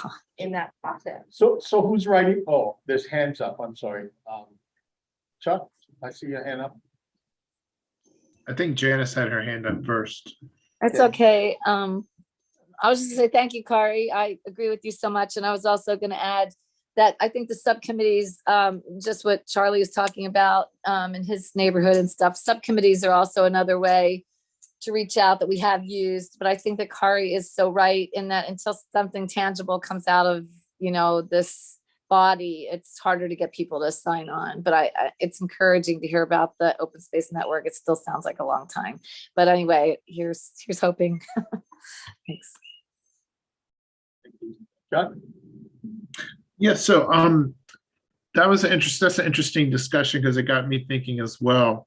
Because if this subcommittee is going to be dealing with flood mitigation and erosion control, it's something that people seem to only be interested in when they get flooded or they're impacted by flooding or a grubbing and grading incident or whatnot. But I think, like, for instance, the wastewater treatment, I know just from my involvement in other community organizations that the wastewater treatment is a super hot button issue right now.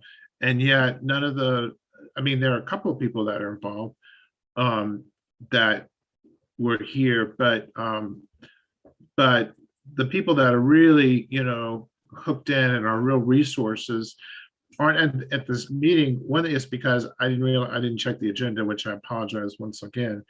But it's like, even if I had said something to them that this is on the agenda for the Kona CDP Action Committee, what could I tell them that their involvement and communication with this action committee how will that help them to manifest how will that help what it is they're trying to accomplish? So I think the question posed by Hans it's a good question, and I think it's, for myself, I'm thinking here, how do I sell the action committee when it comes to when you have an important issue like this coming up at a meeting? What do I do to get people to be involved, and how can they contribute, and what does that partnership look like? So some direction there would be helpful. Thank you.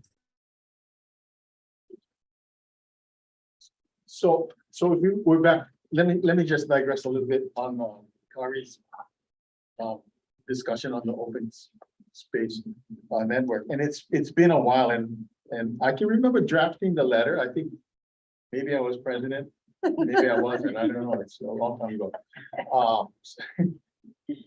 But we actually wrote a letter and we said, hey, release the funds, if I recall.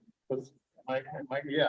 And so the letter was responded to, and we finally saw that, saw some of that movement, and the funds had already been allocated, so we were not asked set aside and allocated. So we just wanted them to get them to release and do the contract. So it wasn't like they were going to raise new funds. But does that help in terms of moving this process along? I know you said, Keiko, that there's maybe 3-4 months to get a contract. Who's writing the contract, and is there anything we can do to maintain that momentum by notifying that it's important to us? I don't think there's anything that we can do at this point. The reason I say 3 to 4 months is just due to the processes that we have to go through as far as actually getting the money, going through the contract agreement with the consultant that's chosen. I mean, the process to choose the consultant, and then going through the contract agreement with the consultant, and then getting the funds actually dished out. So it's a combination of county processes and how long they take, and then the capacity of our division to fulfill that. But a lot of the work was done by you folks originally, right? And the subcommittee is still involved, and they were asked to provide comment on this final scope or before the final scope was drafted. And so I'm not sure if subcommittee members sent in edits or changes or suggestions for this last round, but just because I'm not directly involved in it. But yeah, so I can't say how much it's changed since the original drafting of it, but the subcommittee would know, because I think they've seen at least the latest version pre their comments, if that makes sense. And we actually went and talked to the mayor. And the planning. That's right. Yes. Right, that's right.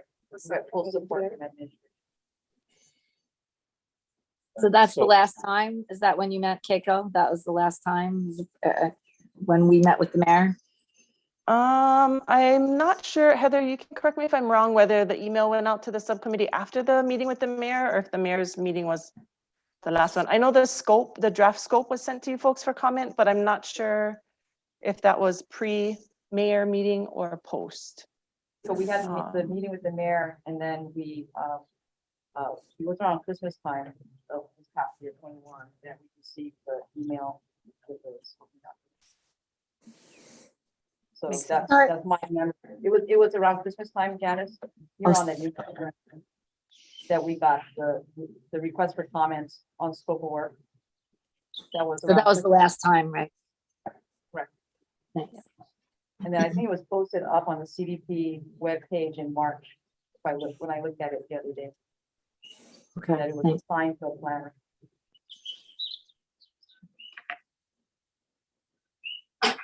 Have faith. Yeah, it's gonna happen. It is going to happen. We just have to go through this process. I mean, is it valuable for us to make more comments as a subcommittee? I don't know. Or next step is not us. Yeah, right now it's gonna be procuring the contract and selecting the consultant. Yeah, Okay, thanks. but certainly we'll keep you folks apprised as things move along, for sure. So, Mr. Chair, so, Keiko, is that you're developing the request for a proposal in order to get proposals to develop a contract, or has the request for proposal already been sent out? I believe that we're going through our professional services list, but I'm not positive. I can check on that for you folks too.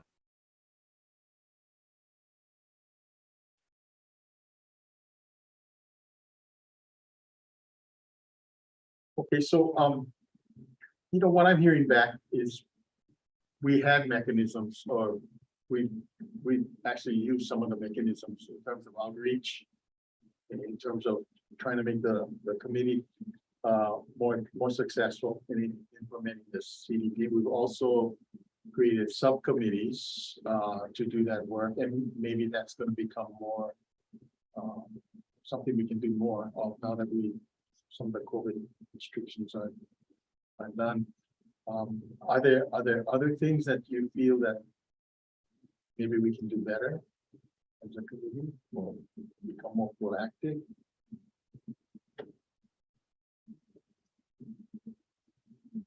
I think we talked about having more meetings as well in between our regular meetings that we would do ourselves and focus on one topic for that meeting and not a large agenda, just one item.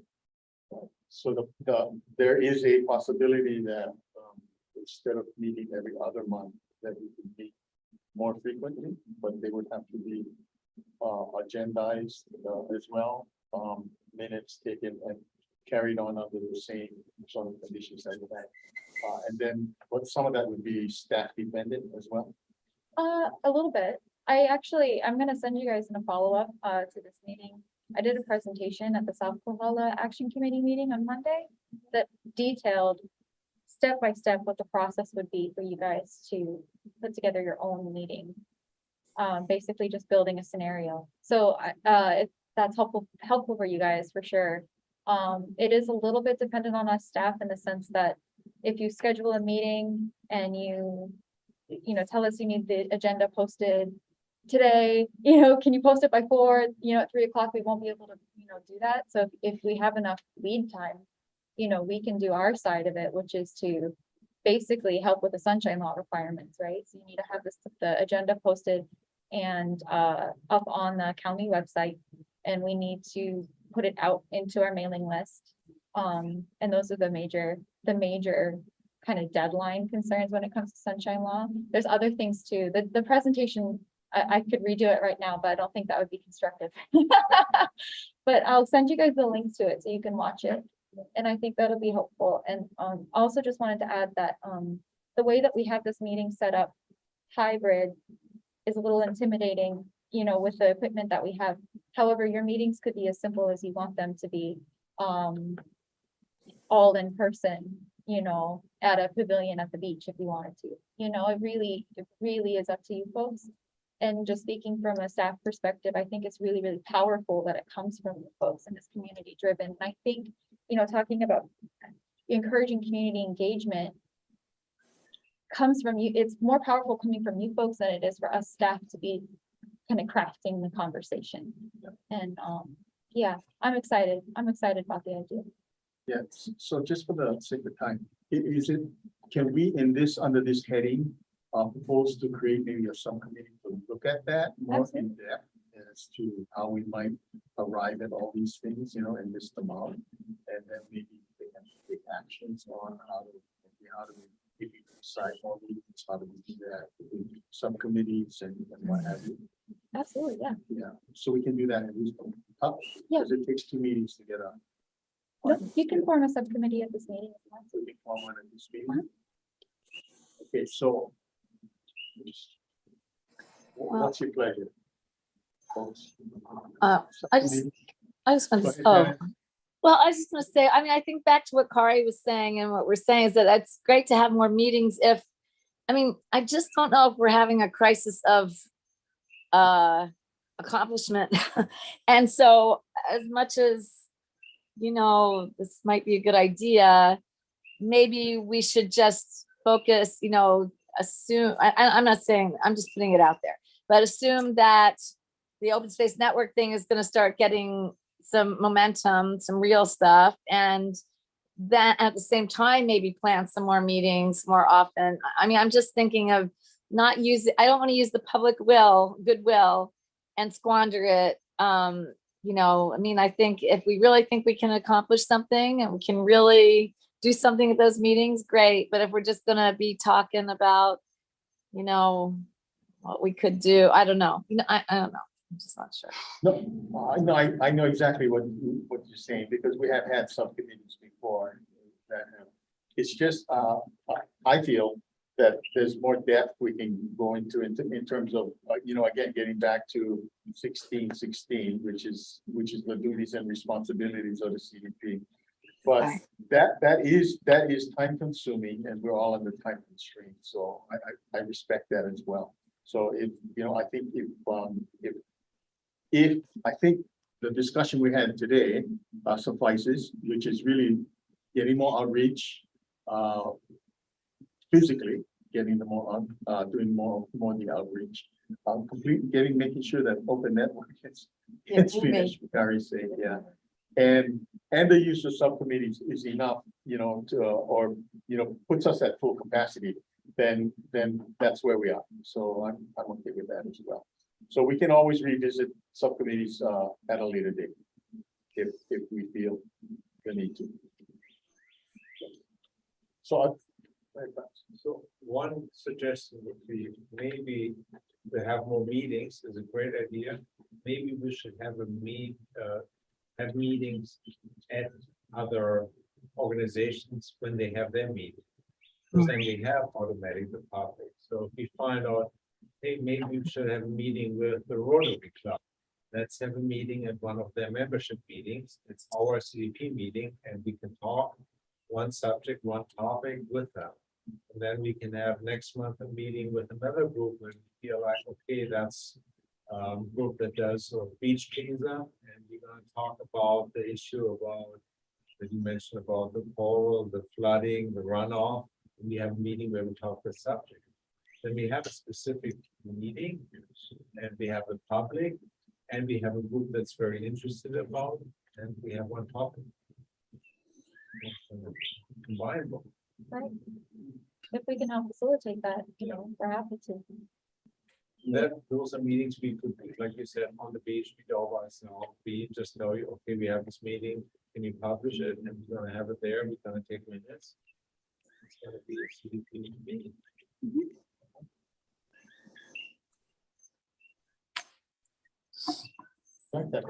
Me too, we go to them, but we go to a specific group. Can you, maybe you can help us understand what the prerequisites, a quorum, Oh, yeah, all so, those other things, sunshine law. right, so, I mean, any interaction of more than 2 members, right, that's where sunshine law starts to become a concern. If you folks wanted to meet with the Rotary Club, what we could do on our end is agendize that as an action committee meeting. And it's kind of a funny way to do it, but we've done it before with, like, for instance, when the Kailua CDP was getting adopted. We were anticipating that a lot of the steering committee members would want to show up to county council to testify. So we agendized the council meetings as action committee meetings so that they could appear too. And we didn't have to worry about quorum. So we're happy to be creative. That's very. Can I add? From my experience, I was president of the chamber 3 times, 15 years, and what we started doing to be more effective in the community and to bring more people into it, so we did ourselves a strategic planning session each year that you could do. That's what I suggest, and that way you can sit down and look at where you are now, where you want to be, what are the important issues, and you can prioritize them then. And from that point, then you can say, okay, this is our highest priority. We need a subcommittee for this, we need a subcommittee for that. And then when you start getting more involved in the community, that might be an idea that I've seen work. We grew the chamber quite a bit by that. It was effective. This stuff just might, but also, we gotta go. Bye, Ron. Thank you so much, you guys. Well, hey, thank you for Thanks. all your comments, it's very helpful. Really appreciate it. Thanks, Ron. I had a question, Heather. So sunshine law wise, if we're not making decisions at the meeting, I thought we could be there if there's no decisions being made, or is that's not true? I think there's a provision for chance encounters. Oh, I'd okay. still look into it. Yeah, I'd have to look into No. it again. And it's also very situation specific too. Yeah, so it's kind of hard to answer. Yeah, Yeah. if you can't discuss anything that might be on a future agenda, so that kind of complicates things. And if we're thinking about engaging in the way that Franz is talking, it would have to be agendized. One way to kind of get around that, and we call this in some of the other areas, liaising with these other groups, right? So to Chuck's suggestion of the Sierra Club, would kind of love to have contact, right, with the action committee, would be to have 2 members maybe go to a Sierra Club meeting. And then the exchange can be both ways. So sharing out information about the CDP, but also learning about what Sierra Club's priorities are, so we can see how they mesh together. And in that case, you could attend as many of these other community groups and meetings as you wanted to, because you wouldn't be violating sunshine. If my only caution about creating an action committee meeting in conjunction with somebody else's meeting is that our rules around sunshine law and how we function and take minutes may be different from theirs. So if we're hosting the meeting, then that's fine. But if we're trying to jump in on somebody else's meeting, it might prove a little bit difficult, not impossible, but just a little bit more complicated.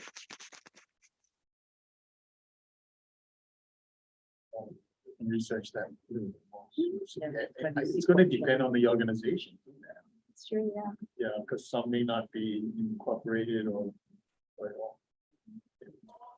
And we do have some templates too. I mean, because oftentimes we're also, as the community planning team, we're asked to go and speak at different groups for us to share out about the general plan or about the CDPs, how they work, about our action committees and all of that. And so we do have some of that kind of templated stuff that we're more than happy to share with you guys if you're going to be attending a meeting and want to share out a little bit more about the CDP and what the action committee does.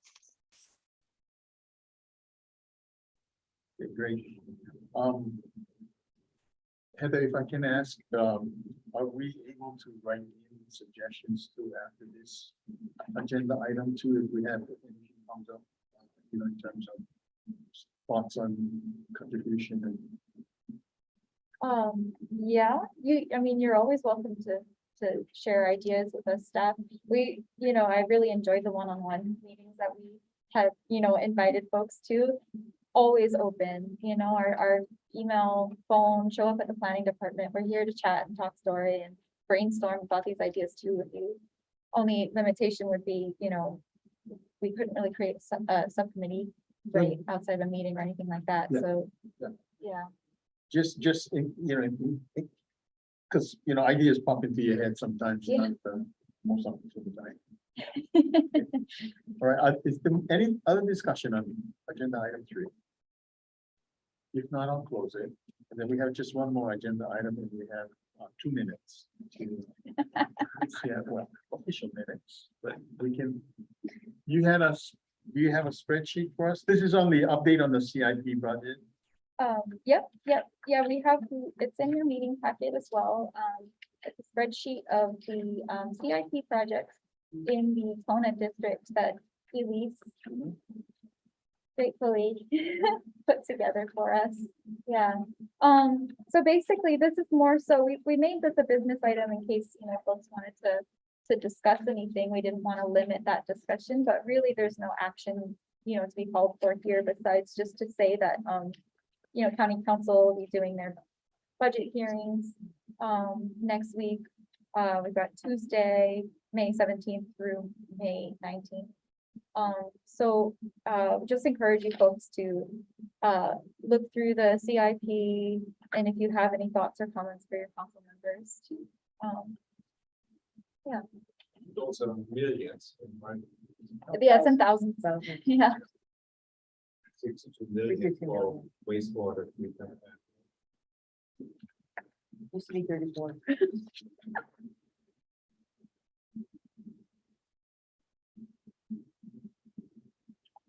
So there's 63 million. Yes. But these numbers don't reflect the numbers that might be coming, the infrastructure numbers that are estimated. No, Yeah. yeah. But they could be complementary. The infrastructure money could be complementary to some of these CIP. Yeah, and those are the complications with the budgeting and where the funding is coming from. No, we're kind of in the dark and unable to answer, right? Like, I don't know if there's opportunities for matching funds on some of these projects. That's over my head. Yeah, but it gives pause for us to make suggestions. Yeah.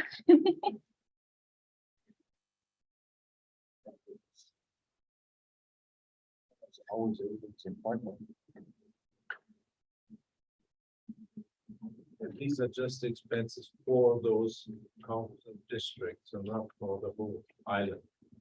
Yeah, Yes, so we took the projects that are located within the Kona district and projects that are kind of adjacent or may impact folks that live in the Kona district. It's not a comprehensive list of the whole island.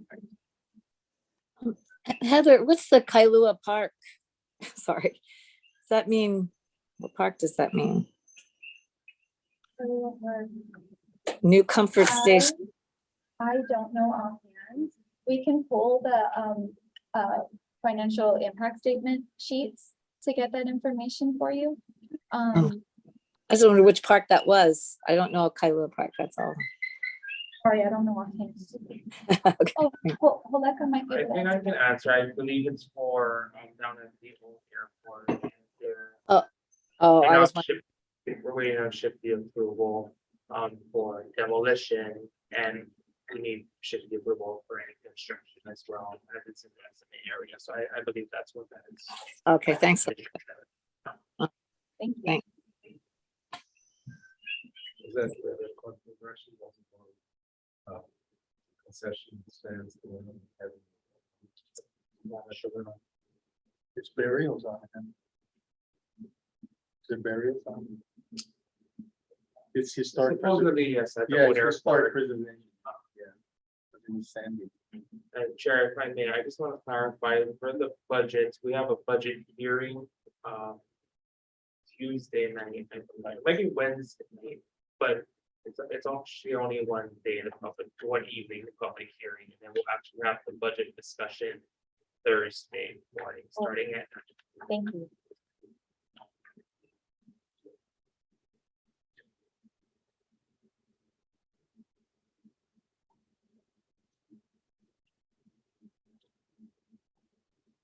Any comments? Suggestions on this? Yeah, if you guys have any other, like, if you're looking at that later and something interests you and you want some more information, we're happy to help. Are these, does you do any grants, or is it all money that comes out of county? 5 PM on Tuesday is the council public hearing for the operating and the CIP budget. So what the departments provided you is the list of the CIP projects in the region that your action committee covers. So if you have any questions, but that'll be discussed Tuesday night, 5 PM.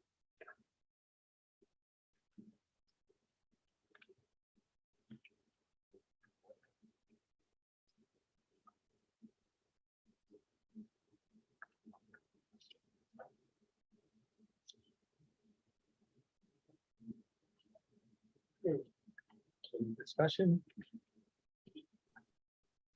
I just had one question, Mr. Chair. Yeah, sure. So Haleka, how much of I didn't see a total for that spreadsheet, but do you know how much of that has already been authorized through bond funding? Because aren't we coming up close against the ceiling for our bond debt? Yeah, of the project listed in this table that you folks are provided, I'm not sure which of these projects and how much of them have actually been funded.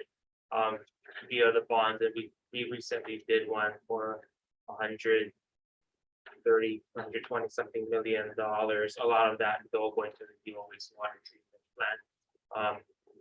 Being that it's imminent collapse perhaps. So again, these projects stay on the list for 3 years. After that, it lapses, and as council members, we have to re-put them on if we want it to stay on and not start from the beginning again. So there are some projects here that are requiring reappropriation, but like Kari said, yes, some of them have been there forever, and we haven't seen funding come through. But that's part of perhaps the infrastructure discussion and priorities that we would advocate for. Thank you. We can send you a copy of the CIP budget in full in the follow-ups if you guys are interested.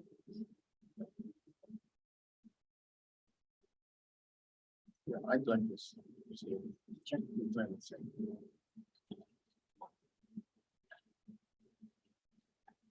Any other discussion? That's our last agenda item. We can go with that. Any suggestions for next agenda?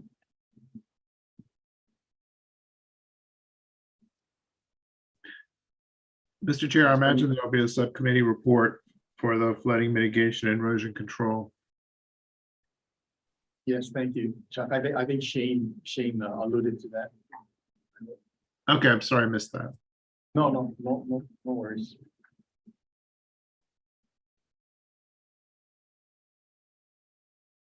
Okay. So we have a joint meeting on August 17th and our meeting on the 8th. Open to suggestions on the all racing too.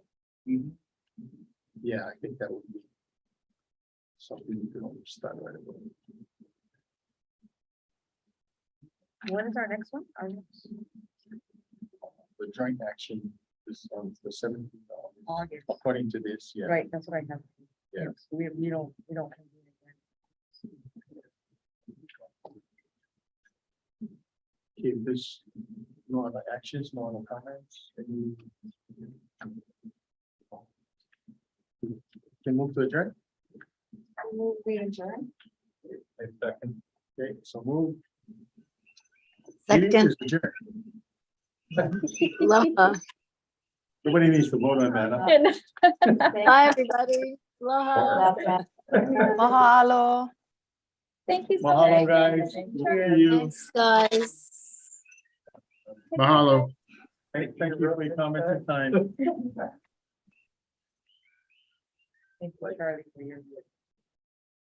Honestly, it came back from you.